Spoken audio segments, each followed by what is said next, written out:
Welcome to the Maritime Matters podcast. Did you know that 98% of Australia's trade passes through the maritime domain? 91% of its fuel is imported, and Australia's exclusive economic zone is larger than its mainland. It's easy to see that to Australia, maritime matters. Maritime Matters is the podcast where we break down what the week's events mean for Australia's maritime security and the wider Indo-Pacific. Hello, welcome to Maritime Matters. My name's Richard Dunley. I'm joined by my co-host Jennifer Parker. We're recording on Wednesday, the 29th of October, 2025. Maritime Matters is the podcast where we unpack the key developments that have been shaping maritime security in the Indo-Pacific and beyond. As you may know, regular listeners certainly will know that we have been very remiss for, we've now taken well over a month out of what was supposed to be originally a weekly and then a fortnightly podcast. So we do apologise for this. I'm sure we do have excellent justifications that we're definitely not going to bore you with. But we are now back, and hopefully we'll be back on a reasonably regular drumbeat. As ever, as I say, we're recording on the 29th of October. So if something massive happens in the next day or so before we manage to get it out, that's why we don't cover it. So Jen, what have you been up to over the past few weeks? Not doing Maritime Matters. But thank you for putting out the apologies, and I share the apologies. What have I been? Well, it's not even a few weeks. It's like a month and a half, but I won't bore you with all that. I have been in Indo-PACOM. I've also been in Beijing at the Australia-China High-Level Dialogue, which was fascinating. Lots of discussions around Task Group 107, China's naval task group that circumnavigated Australia this year, and also around these unsafe, unprofessional actions or interactions between Chinese assets and Australian assets in South China Sea, which we'll get into because there has been one in the last 2 weeks. I did do a Deutsche Welle, oddly, so a German national broadcaster special on chokepoints, maritime chokepoints, where I talked about the Malacca Strait, China's Malacca dilemma. So we'll share a link to that if you're interested in discussions around maritime chokepoints. I had an article out in the Fin Review last week talking about the latest interaction between one of our P-8s, Australia's P-8s in South China Sea, which had flares fired too close to it, this time by an Su-35 from the People's Liberation Army Air Force. So I was talking about that and really how, because this is, I guess, increasingly being released to the public, I think there's a concern that the public could become desensitized to it. And I think in some of the reporting, some of the gravity was lost on it in terms of, this stuff could result in an engine shutting down, an engine fire could actually result in a significant accident. So it still needs to be taken with the gravity of these kind of activities. So that's what my article really talks about. Who knows when we're getting this podcast out, but airing tonight, we're recording this on Wednesday, 29th of October. There is a special on Channel 10 where I'm sitting down with Hugh Remington to talk about whether Australia is ready for war. And in fact, is a war likely? What's our strategy? What are our capabilities? Where are the gaps? So I'll be going through that. And then finally, I think we'll talk about this a little bit more, getting ready for Indo-PAC next week. So for those of you that are not in Australia, or are in Australia and not interested in Indo-PAC, Indo-PAC is a 2-yearly conference run by the AMDA Foundation and the Royal Australian Navy. It's a massive trade show, but also, I guess, academic discussion through the Sea Power Conference on all things maritime strategy and capability. And as part of that, Richard, I, and a group of people from the UNSW Naval Studies Group will be launching this book, which I don't know I'm holding up because I'm sure you can't properly see it, but it's called A Maritime Strategy for Australia. And it talks about how do we take some of the recent kind of bent of the Defence Strategic Review and the National Defence Strategy that have kind of lent into the idea of a maritime strategy and some of the investments in Australia's integrated investment program and turn it into a more robust maritime strategy. So that'll be available next week. Richard, I've spoken too long. What have you been up to? I've not been managing to be anything like as productive as you have, but I have been trying to do some writing. I've been trying to do some academic kind of writing. So at some stage, hopefully some of this stuff might come out, talking about things like sea control and the relationship between sea power and information warfare. But I'm the other thing that I was doing a couple of weeks ago, I was in Hanoi as part of a delegation, as part of a Track 1.5 discussion, which was really interesting. So really enjoyed that, getting a perspective from Vietnam on a lot of the challenges and maritime security challenges facing the region. So that was great. Really enjoyed that. Now, speaking of, I guess, a link to Vietnam, we talked about one of the unsafe, unprofessional incidents that occurred. So on the 19th of October, there was Australian P-8 operating in the South China Sea. The Australian government hasn't released where it was, except to say it was in international airspace. Chinese state media is reporting that it was operating close to the Paracel Islands. Of course, the Paracel Islands being a series of islands, rocks, features over 300 kilometers from China, disputed between Vietnam, China, and in fact, Taiwan. There was a number of battles around the Paracel Islands between China and Vietnam, which is my Vietnam linkage. I've got to get better at these kind of podcast linkings in the 1970s, including 1974, which was the Battle of the Paracel Islands. And since then, China has effectively held control of the Paracel Islands, but they are very much disputed. And in fact, a number of them are not islands. Richard, do you want to talk about this interaction that's happened in the South China Sea? Yep. So, kind of, you've already outlined, I guess, the key points. Australian P-8 operating in the South China Sea. These are reasonably regular kind of operations. Was approached by an Su-35, which is I guess, Russian-designed but Chinese fighter jet. Initially, this aircraft released a flare reasonably at a reasonably safe distance from the P-8. It then, certainly according to the statement from Defence and the discussions by the Defence Minister Richard Marles, it then moved much closer to the P-8 and then released two more flares very close. We don't have specifics, certainly not from the Australian side, about the precise distances involved, but the Australian government made it very clear that they considered this to be an unsafe and unprofessional action, and they pushed pretty hard on this, and some quite clear signalling in terms of the media side of things. It has also been raised by Anthony Albanese in his meetings recently over the past day or so with high-level Chinese officials.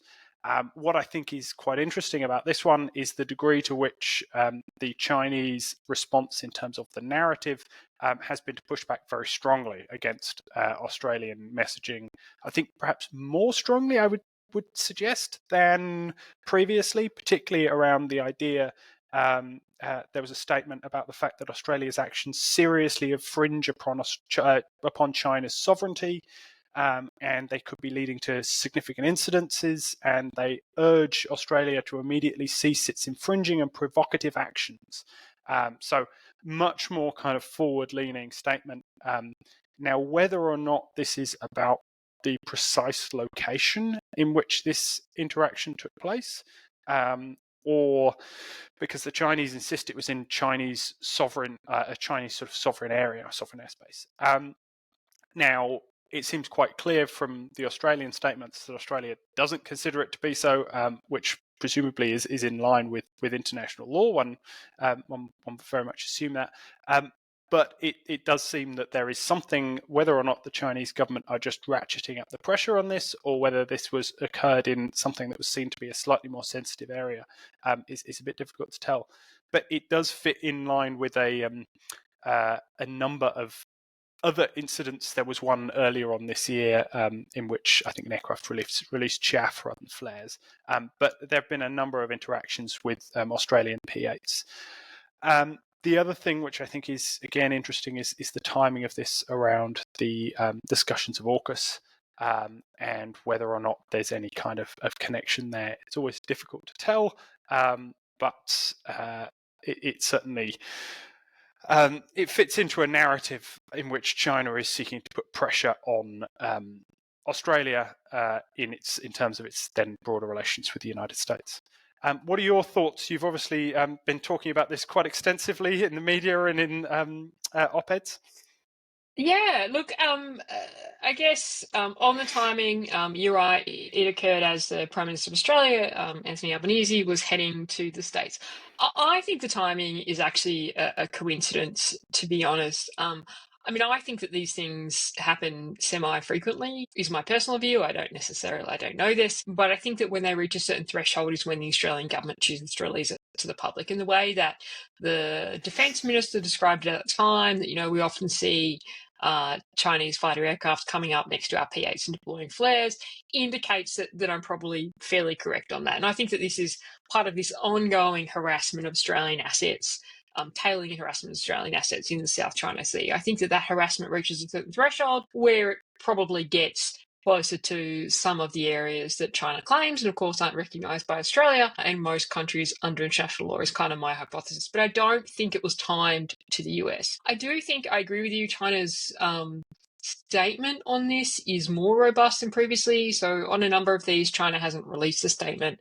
On this one, it was incredibly robust. But I think this is part of what I think is a growing sentiment from the Chinese government. So I mentioned that I was lucky enough to go to China recently, representing the National Security College as part of the 1.5. When we say 1.5, by the way, a 1.5 track just means a conference that involves government and academia or think tank or industries. This was a real key topic, and actually the day that we landed in China, there was an article out in either the China People's Daily or one of the state media anyway that talked about Australia being two-faced. So being very focused on the economic and diplomatic relationship, which I think has improved markedly, but still doing things that upsets China in a security perspective. And when we say it upsets, I mean China's view is that we should not be operating anywhere near the South China Sea or Northeast Asia at any point. And that was a view that was very clearly put to me. So I think as part of this broader thing of now that the relationship is better in the diplomatic and economic sense, that China is now feeling that they can apply pressure on Australia in the security sense. And so I think this is why we're seeing these stronger statements and this kind of, it was an op-ed in a paper, but a state-run paper. So I think it's some clear messaging about this view that Australia may be two-faced. I think, and look, there have been some questions in Australia, and it is very important that Australia does conduct operations patrols in the South China Sea. I mean, the South China Sea is vital to Australia's economic prosperity and security. We've been doing this for decades, longer than decades. Because of the fact that it is important to us. And if you think about the fact that 2/3 of Australia's maritime trade goes through this area. So look, I don't think that this is going to change anytime soon. Australia has diplomatically represented this. I think that these incidents are going to occur for the near term. Any comments, any disagreements? No, I think you're absolutely right. I just it's always trying to read a little bit between the lines and read the tea leaves with some of these sorts of things. But in terms of the broad thrust, I think, I can't see anything changing. And it's always slightly difficult to tell the degree to which any of these actions are kind of calibrated, or whether actually this is a broader kind of pattern of behaviour. But yeah. What else has been going on in terms of regional sort of development? Look, there's one worth mentioning. So there was unfortunately a US accident. So the USS Nimitz has been operating in the South China Sea. I'm not sure exactly where, to be honest. The South China Sea is a very broad area. But within 30 minutes, they had a 60 Romeo ditch. Thankfully, all of the aircrew recovered. And then they lost an FA-18 Super Hornet. I've heard lots of kind of conspiracy theorists comments around this on social media. I don't pay too much mind to any of them, to be honest, except to say, and I don't mean to diminish it, and thankfully no one was injured. These things do happen from time to time with US aircraft carriers. Of course, they will need to investigate and get to the bottom of it. But I don't think that you can draw any conclusions with respect to the broader tensions that have been happening in the South China Sea or link it to the P-8 incident that we were just talking about. These are completely different and separate issues. So you're not a fan of the Bermuda Triangle morphed into the South China Sea type of theories that have been floating around? I am not. I'm also skeptical on there was a theory I saw that it was fuel contamination. I am also highly skeptical on that. So skeptical on many, except to say it is unfortunate. In terms of American carriers, there's been quite a lot of attention paid to another deployment of an American carrier. This one is the deployment of the USS Gerald R. Ford. This is not directly Indo-Pacific related, but hold on, I'll get there. It's interesting. The Ford has been deployed to the Caribbean, and this is very much part of a wider shift in which we've seen a lot of American naval assets deployed into kind of the Caribbean, Latin America more generally. Initially, quite a lot of that was around some of the migrant intercepting migrants and things like this, and you saw the employment of DDGs, Arleigh Burke class destroyers, as part of that. This is a slightly different focus, so I'm sure many of our listeners will have heard and seen about the American I say interceptions, attacks on boats which were suspected of smuggling drugs.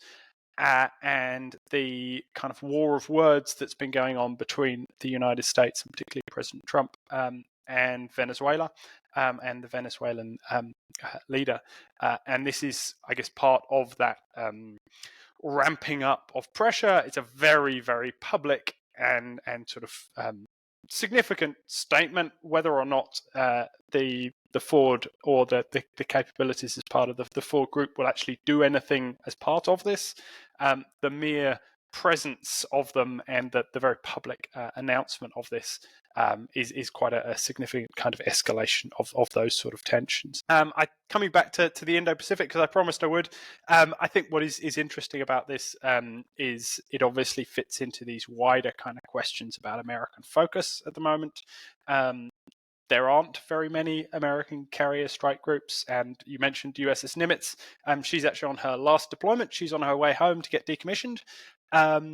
So American carrier strike groups are not particularly common assets, and the deployment of them in this kind of way fits into the wider kind of questions which are ongoing about what is American focus, and particularly around things like questions of the release of the American National Security Strategy, and the degree to which you're going to see a focus on both internal security and security in the kind of the Western Hemisphere versus the questions around the Indo-Pacific more broadly, and particularly kind of the South China Sea and the China question. So I think that there are some really kind of interesting undertones to this. What are your thoughts? Yeah, look, I think there are some interesting undertones to this. I do think to your point, I think it is relevant for the Indo-Pacific. I agree, because there was a question about what is the US's focus? Is it competing with China in the Indo-Pacific, or is it something else? And there have been a lot of rumors this year that the US National Defense Strategy, which is due out, I guess, shortly. I mean, it must be, I would suspect, November now, because Pete Hegseth did announce, a US Secretary of War, Secretary of Defense, did announce early this year that it would be accelerated, which would make sense for a new administration. There are questions around what it might articulate as its priorities. Some of the reporting, I think, from the Financial Times or Politico says that priority number one, protecting the US homeland; priority number two, US regional issues; priority number three, competing with China. And a lot has been made of that. I actually, if it does say that, I actually don't have a problem with that. I mean, protecting your own national interest should always be your priority number one, your region your priority number two. Where that moves to things like force apportionment, I think is probably a greater concern for Australia. And this is kind of what we're seeing in the Caribbean at the moment. Since the current administration took over, we've actually seen a flood of assets to the Caribbean. So the US does normally operate a destroyer or two in the Caribbean. I actually deployed there about 11 years ago on a UK frigate with the US Coast Guard Ledette doing counter-narcotics operations. So the US does normally have forces there chasing drug smugglers. What's different now is the sheer number of forces that have been there since the Trump administration took over, and also how they're choosing to prosecute this. operation. So previously, to be honest, chasing drug smugglers in the Caribbean was a little bit like shooting fish in a barrel. They are everywhere. And to be honest, most days you would have an interception. Now, these vessels that they've been blowing up, normally what you would do is you'd get your helicopter up, you'd have a US Coast Guard sniper in it, they would shoot out the engines of the vessel, you'd then board and take the drugs as they're trying to throw them over the side, arrest them, and either take them back to the US mainland or drop them off in a country, depending on their country of origin, bilateral agreements, etc. What's changed is that the US has now decided to blow up 10 of these vessels. So no boarding, no arresting, just blowing them up in international waters, which of course has challenges when it comes to international maritime law. The Trump administration have said that this is a non-international armed conflict and designated them as terrorists. But there are some questions about the nexus there, of course. And I think that is a challenge because when we talk about China's behaviour in the South China Sea, which I would say is not consistent with international law when we talk about the West Philippine Sea, or in fact behaviour towards the Australian P-8, it becomes a more difficult conversation because of these US strikes in the Caribbean. So I think there's that element. There's also this burgeoning conflict between the US and Venezuela, which, two countries that have been at odds really for the better part of this century.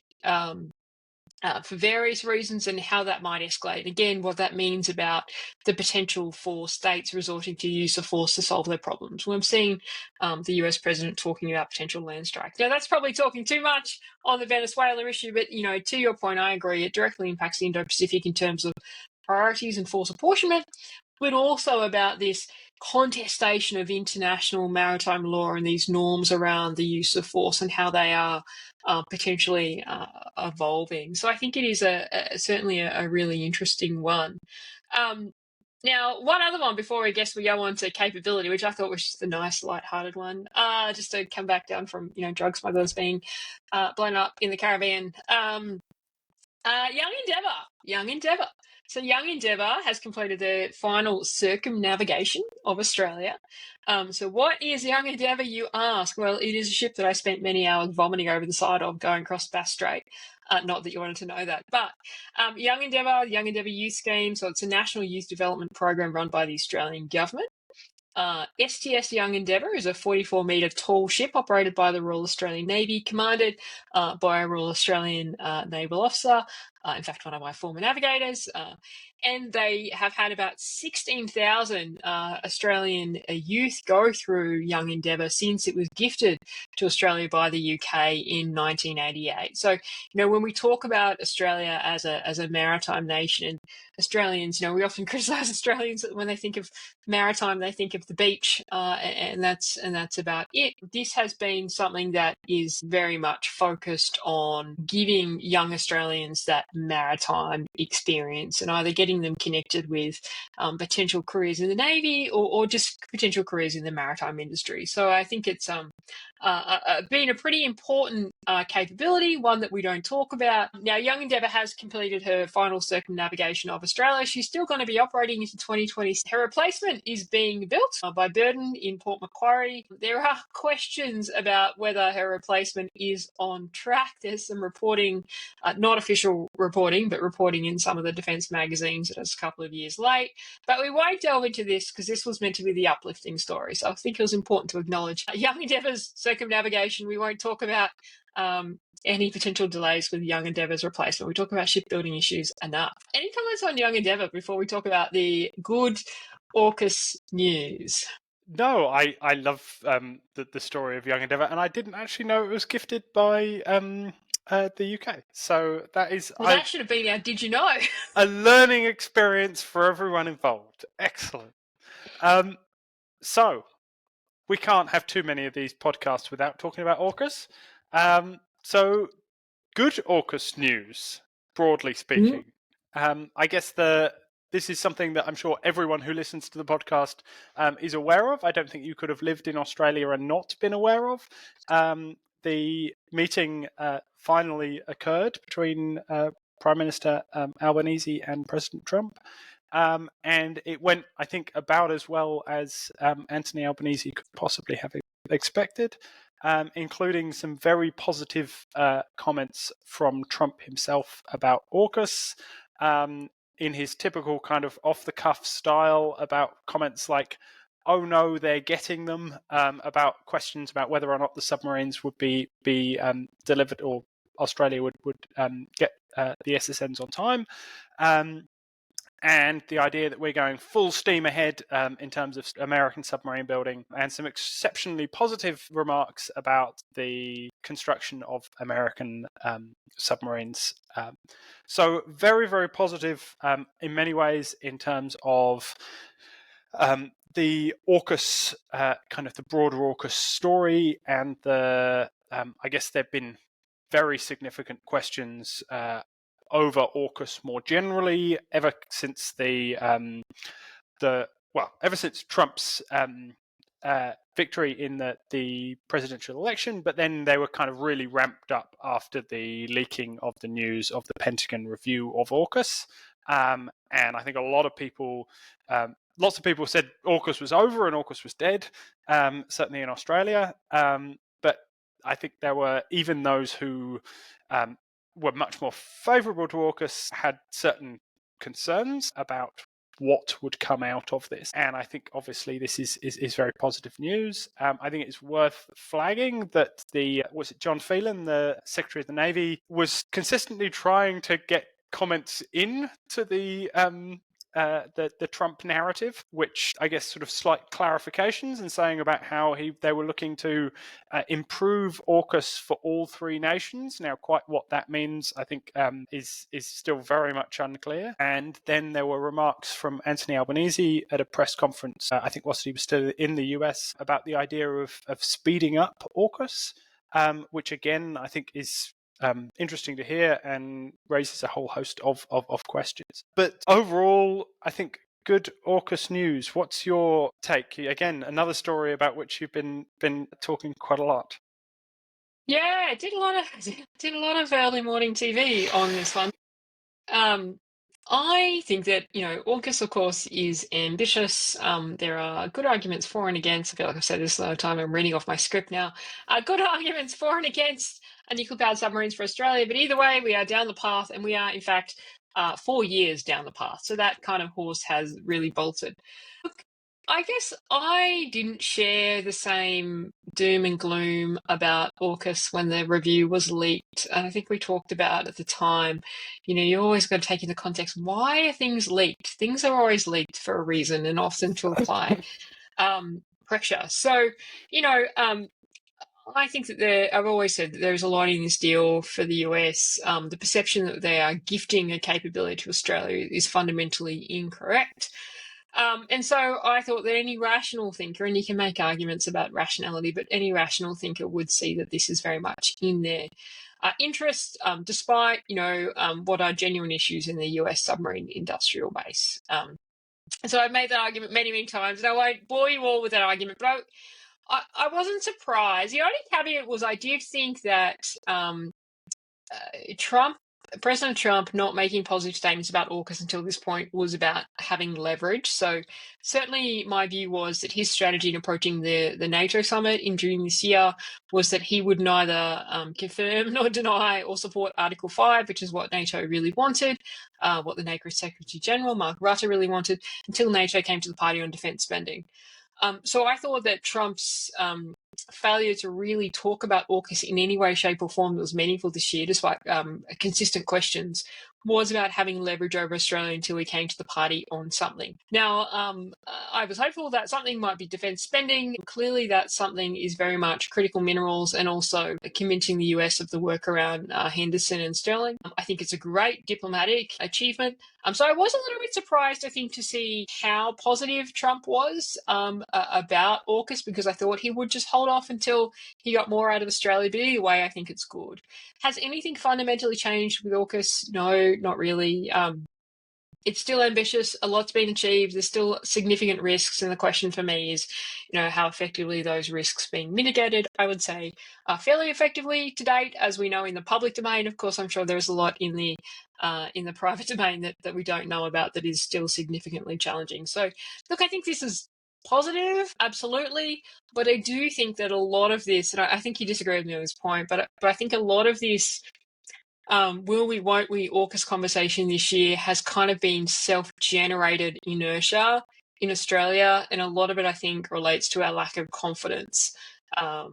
That's kind of, anyway, I won't go down that path. This is a longer conversation, probably a longer form piece explaining, but I think that we don't believe in ourselves when it comes to these large endeavors. And we have some bad track records when it comes to certain projects, but I think a lot of it came from that insecurity as opposed to the signals that we were getting from the US. I think you disagree with me there. A little bit. And I think in some ways this is great. I also think in other ways, actually, not a lot has changed by Trump making these kind of statements. And in terms of your point about leverage, I agree with you. I thought that the US was looking to get more out of Australia. I know there has been some discussion. I think, again, you've talked about this, about the question of more formal kind of basing type agreements, and whether or not the US behind the scenes is pushing for something much more solid in terms of basing of assets. Now, that would obviously run up against some very significant Australian political and kind of deeper sort of cultural pressure. So I think that is a space where it might be interesting to keep a little bit of an eye on, because I think that is definitely something where there have been at least rumours that the Americans are keen on getting movement from Australia. Absolutely. Now, this is me trying to get better at my podcast segues, which suck.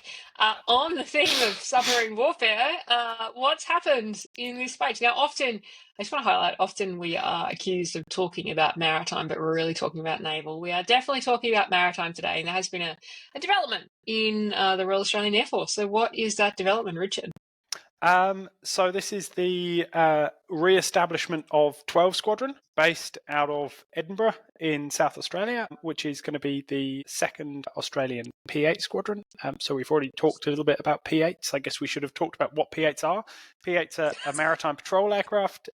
They primarily are designed for anti-submarine warfare, but more broadly as maritime patrol aircraft.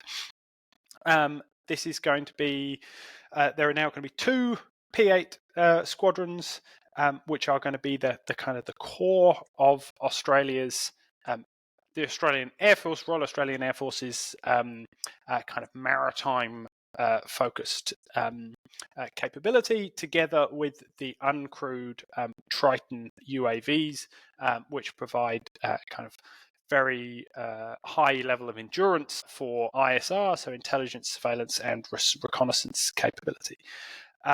So we're now going to end up with a fleet of 14 P-8s spread across two squadrons. So this is, I guess, it's to be expected, but definitely part of the growing capability that the Royal Australian Air Force has in maritime.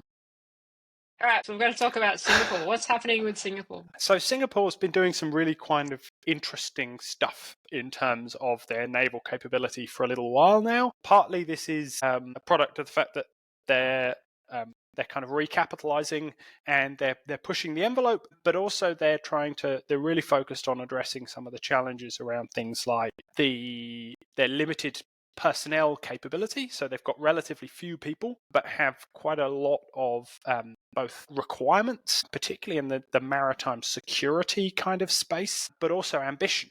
So they've been playing with a whole host of interesting bits of technology around things like uncrewed platforms, etc. And as part of this, one of the things that they're doing is they're commissioning 6 what are referred to as multi-role combat vessels. These are pretty large. They're 8,000 tons. They are slightly odd-looking kind of boxy type ships, but they are effectively a cross between something that is a little bit like a frigate with a mothership for uncrewed capability. And so they are really pushing into the UUV, so uncrewed underwater vehicle, uncrewed surface vehicle, USV, and UAV space, and looking to try and use this as a mothership to try and deploy these assets.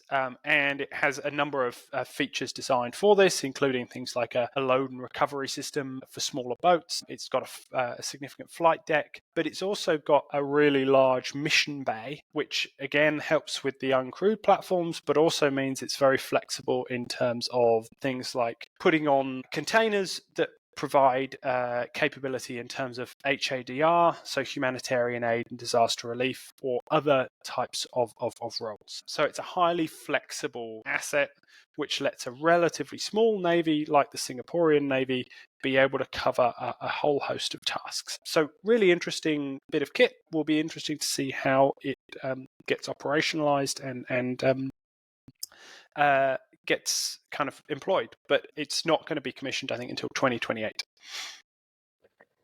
I think it's interesting as well. Notably, it's replacing their Victory class corvettes, which have been around from the 90s. Anyone that's done any of the FPDA exercises would know the Victory class corvettes very well. But, 8,000 tons is quite large. In fact, it's the size of a Hunter. I know we often say the Hunter is 10,000 tons. It is 8,200 tons, is my understanding. But I think it is interesting, right? Often when we talk about naval capability, there is a tradition amongst many navies, not just the Royal Australian Navy, of replacing like for like.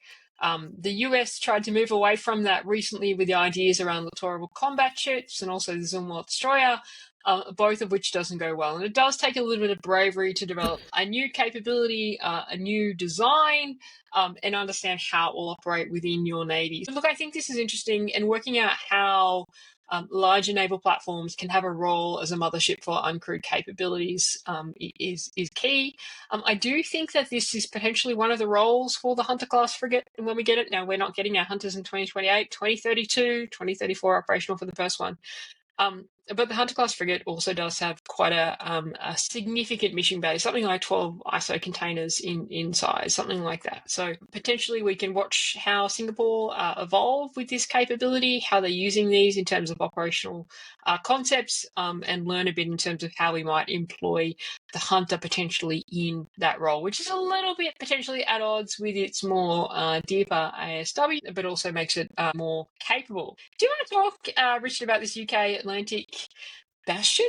So I will very briefly talk about this because this one flagged interest for me. The Atlantic Bastion is a concept that came out of the British, and I have to get the description right now. It's their strategic defense review, because everyone uses the same words in different orders to describe their airing reports, which is highly confusing. But basically, it is the Royal Navy looking to respond to the threat of Russian underwater warfare, both in a traditional kind of sense, but also in terms of critical infrastructure. There is also a unsaid, but I think quite widely acknowledged question around the fact that the existing legacy capabilities and platforms that the Royal Navy would traditionally use for this, notably the Type 23 frigates and the Astute class submarines, both have problems. The Type 23s are supposed to be replaced by the Type 26s and have not yet been. And the Astute class have significant operational availability problems. So one of the things that they're looking to do is basically really drive acceleration in terms of getting uncrewed platforms out. And so this was just an announcement of an intention to tender. So basically they were looking for commercial companies who can go out and provide uncrewed platforms operating effectively on a commercial basis, but providing information back to the Royal Navy operating in the North Atlantic.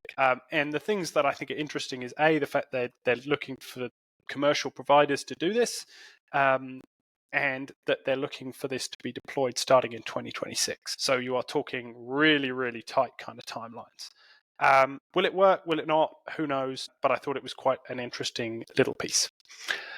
Yeah, I think it is interesting on the piece. And I guess, one of the platform intensive roles has been the ASW role in the Greenland Iceland Gap. Often UK frigates are pulled to be the towed array patrol ships. Given that they have a challenge in terms of the amount of surface combatants available to be doing what is effectively an ISR task, I think it's great to see that they're thinking about this in a different way. And in many ways, when you think about the US strategic CERTAS arrays, which are operated by civilians, is kind of taking that idea, looking if you can do it in an uncrewed fashion. So I think it's interesting. And I also think, too, it just brings our focus back to the idea that anti-submarine warfare is very much a theatre concept that relies heavily on your ISR assets across that theatre. We often think about anti-submarine warfare as a platform-centric concept in terms of, we keep talking about, frigates, MPAs, helicopters, and submarines, but it's actually a theatre concept that brings in all sorts of aspects. Capability-wise, look, there've been a couple of other developments. Yep, so Strike Master is the Australian kind of project to marry up Naval Strike Missile, which is the Kongsberg Norwegian company, but this is the anti-ship missile that is now being integrated on Australian surface ships, and that there's going to be a factory being built in Newcastle, off the top of my head, to build these things. But this is now being integrated onto a Bushmaster, the Australian-built kind of armoured vehicle, to provide kind of mobile coastal-based anti-ship strike capability. And this is something that's kind of an Australian-focused project, but they conducted one of the first firing tests in Norway about a week ago, which seemingly went very successfully. As I say, it's an Australian project, but it's not the only one of these kind of projects. The US Marine Corps have a naval strike missile on their own vehicle, which is called Nemesis, and that has been deployed, and I think with Australian forces in places like the Philippines as part of Bala-Katan. So it's going to be one of the assets that provides the Australian Army with maritime strike capability, and it's just a kind of another step forward in that. Yeah, it is, and I think we were making sure that we touched on all aspects of maritime today to make sure we're not accused of just talking about naval issues. Look, I think it's interesting. I wonder if the test firing in Norway is timely. I was looking up a little bit more about Land 8113 Phase 2, which was my understanding. Now, if you're an Army capability geek, happy for you to correct me or call me out. But so at the end of 2024, we did see the Defence Minister and the Defence Industry Minister announce the second long-range fires regiment for Army, which will be equipped with a long-range maritime strike capability. So this is building on the announcement of the HIMARS, 8 of which I think have already been delivered to Australia. I think Australia is getting about 42 for the first regiment. So this second long-range strike regiment, there hasn't been a decision. My understanding is about whether it will operate a Strike Master or whether it will operate HIMARS. And so there are a lot of rumours swirling around that there is a decision pending on that project. And so there has been some stuff earlier in this month about US Congress talking about foreign military sales of additional HIMARS for Australia. And so I wonder if this timing of this firing, which has got a lot of meaning in Australia, is also about influencing this decision on what this second maritime strike regiment for the Army will actually operate. Is there anything else we've missed? We feel like we've tried to wrap up 5 weeks of developments. I'm sure there's plenty that we've missed, but I think that for the sake of the sanity of our listeners and for ourselves, we're not going to try and cram everything else in, because there has been a lot happening in maritime, as always, right? But I think that you should roll out your Air Force Did You Know? Right. So, did you know? So we have skipped these a few times. We were called out early in the year, in fact, by an Air Force cadet. So this is for you, because this is an Air Force Did You Know? We talked about the establishment 2 weeks ago, or re-establishment of 12 Squadron. So it got me thinking about what is the history of 12 Squadron. I am not an Air Force historian, but so actually 12 Squadron has a really significant pedigree. So it was formed in February 1939, originally at RAAF Laverton. It was initially equipped with the Hawker Demons and the Avro Anson aircraft. Maritime reconnaissance aircraft, I don't know anything else about them than that. But there were maritime reconnaissance aircraft which shows the linking to the new 12th Squadron. Actually became the first RAAF squadron to be permanently based in the Northern Territory when it moved to Darwin in mid-1939 as well. So I think that's interesting. What was its focus? Really during the Second World War, it focused on reconnaissance and shipping escort patrols. It did fight through the Darwin raids of 1942, flying anti-submarine and maritime patrols. Re-equipped in 1943 with some, I'm going to mispronounce, Volti, Vengeance, dive bombers, and the first RAAF squadron in the Southwest Pacific to do so. Transitioned later to the B-24 Liberator heavy bombers, striking Japanese shipping and installations across Timor, Arafura, and Bandar Abbas. Post World War II and in the Cold War, it operated the Avro Lincolns, but then it was redesignated to 1 Squadron RAAF in February 1948. So we saw a gap in 12 Squadron. 12 Squadron was reformed in 1973 at RAAF Amberley to operate Chinooks. And an interesting history note is that the Chinooks that we purchased, which were Chinooks from the Vietnam War, were actually shipped across to Australia on HMAS Melbourne. So it shows the importance of sea lift capability. 12 Squadron operated the Chinooks until 1989, where it disbanded and the Chinooks were transferred to Army. And we saw significant changes in terms of Army operating that helicopter capability. And of course, we now know the 12th Squadron has been reformed as a predominantly a maritime patrol, anti-submarine warfare squadron. And finally, their motto is "We roam, we charge." There you go. Apparently, they've got a bull on their badge. So, everything you needed to know about the new 12 Squadron to show that we are maritime focused. 12 Squadron has a long and distinguished history, particularly in maritime stuff and in the Second World War. So it's great to see it being reformed and that identity coming back again. And they're likely to operate quite a lot in many of the same kind of areas that they did 80 or so years ago. So definitely an interesting one, and it's good to see the kind of the continuity and the drawing on the history within the RAAF. I agree. Right. So that is the sign that we should wrap this up. Look forward to seeing those that will be there at IndoPack next week. Keep an eye out for this book, which Richard and I have both contributed to, A Maritime Strategy for Australia. Dropping it IndoPack, it will be available online. And just because we're nice, it'll be available online for free from the 4th of November. So thanks, Richard. Great to chat. Always great to chat. Absolutely. Cheers, Jen.